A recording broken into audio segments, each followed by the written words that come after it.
जय श्री राधे कृष्ण। हमारे हिंदू धर्म में अमावस्या का विशेष महत्व होता है। हर महीने में एक बार अमावस्या तिथि पड़ती है। इस दिन पितरों की आत्मा की शांति के लिए तर्पण भी किया जाता है। अमावस्या तिथि पर पवित्र नदियों में स्नान का विशेष महत्व होता है। नदी में स्नान के बाद सूर्य को अर्घ्य देकर पितरों का तर्पण किया जाता है। धार्मिक मान्यताओं के अनुसार अमावस्या के दिन महिलाएं पति की लंबी आयु की कामना के लिए व्रत रखती हैं। आइए सुनते हैं अमावस्या की कथा। प्राचीन काल की बात है। एक गरीब ब्राह्मण परिवार था। उस परिवार में पति पत्नी एवं उसकी एक पुत्री भी थी। उनकी पुत्री समय के गुजरने के साथ साथ धीरे धीरे बड़ी होने लगी। उस पुत्री में बढ़ती उम्र के साथ सभी स्त्रियोचित सगुणों का विकास हो रहा था। वह कन्या सुंदर, संस्कारवान एवं गुणवान थी, परंतु गरीब होने के कारण उसका विवाह नहीं हो पा रहा था। एक दिन उस ब्राह्मण के घर एक साधु महाराज पधारे।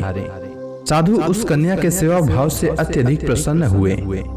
कन्या को लंबी आयु का आशीर्वाद देते हुए साधु ने कहा कि इस कन्या के हाथ में विवाह योग्य रेखा नहीं है। तब ब्राह्मण दंपति ने साधु से इसका उपाय पूछते हुए कहा कि महाराज, ऐसा क्या उपाय करें जिससे कन्या के हाथ में विवाह योग बन जाए।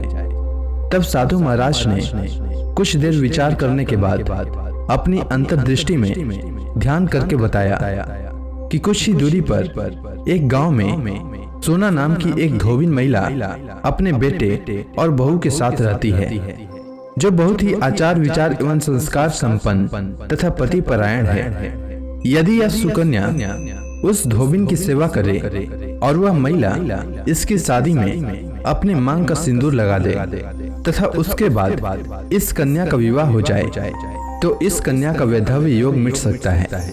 साधु ने यह भी बताया कि वह महिला कहीं बाहर आती जाती नहीं है। यह बात सुनकर ब्राह्मणी ने अपनी बेटी से धोबिन की सेवा करने का प्रस्ताव रखा। अगले दिन से ही कन्या प्रातः काल ही उठकर सोना धोबिन के घर जाकर साफ सफाई एवं अन्य सारे कार्य करके वापस अपने घर आने लगी।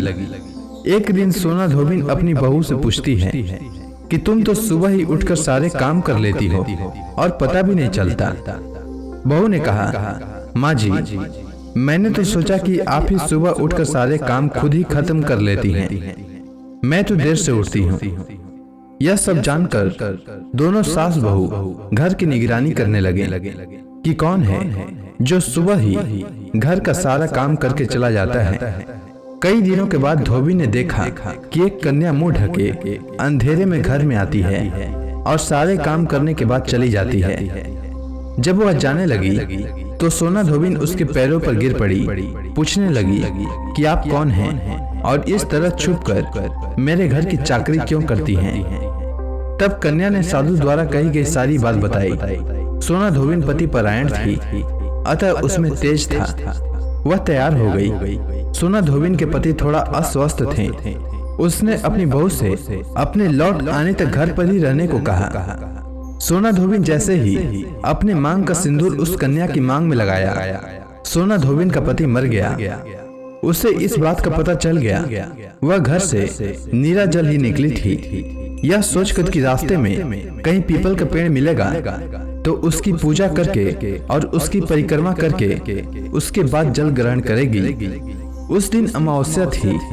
उसने पीपल के पेड़ का 108 बार परिक्रमा की और उसके बाद जल ग्रहण किया।